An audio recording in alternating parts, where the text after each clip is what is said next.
Matthieu, chapitre 17. 6 jours après, Jésus prit avec lui Pierre, Jacques et Jean, son frère, et il les conduisit à l'écart sur une haute montagne. Il fut transfiguré devant eux, son visage resplendit comme le soleil, et ses vêtements devinrent blancs comme la lumière. Et voici, Moïse et Élie leur apparurent, s'entretenant avec lui.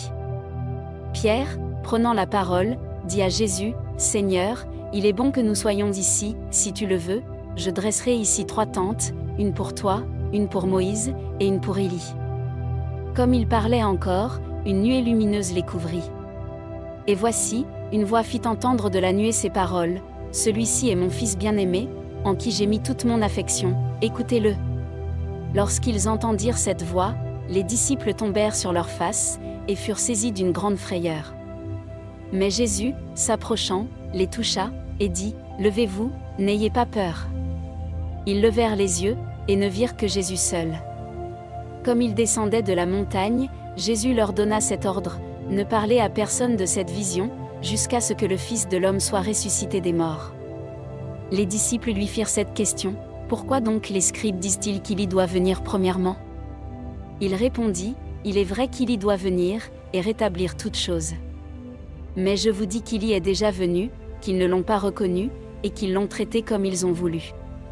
De même le Fils de l'homme souffrira de leur part. » Les disciples comprirent alors qu'il leur parlait de Jean-Baptiste.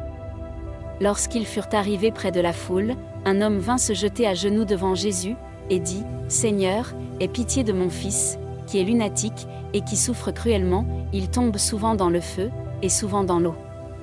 Je l'ai amené à tes disciples, et ils n'ont pas pu le guérir. » Race incrédule et perverse, répondit Jésus, « Jusqu'à quand serai-je avec vous? Jusqu'à quand vous supporterai-je?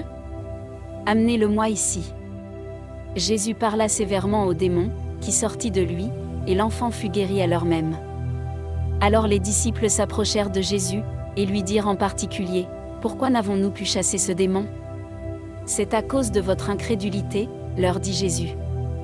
Je vous le dis en vérité, si vous aviez de la foi comme un grain de sénévé, vous diriez à cette montagne, « Transporte-toi d'ici là », et elle se transporterait, rien ne vous serait impossible.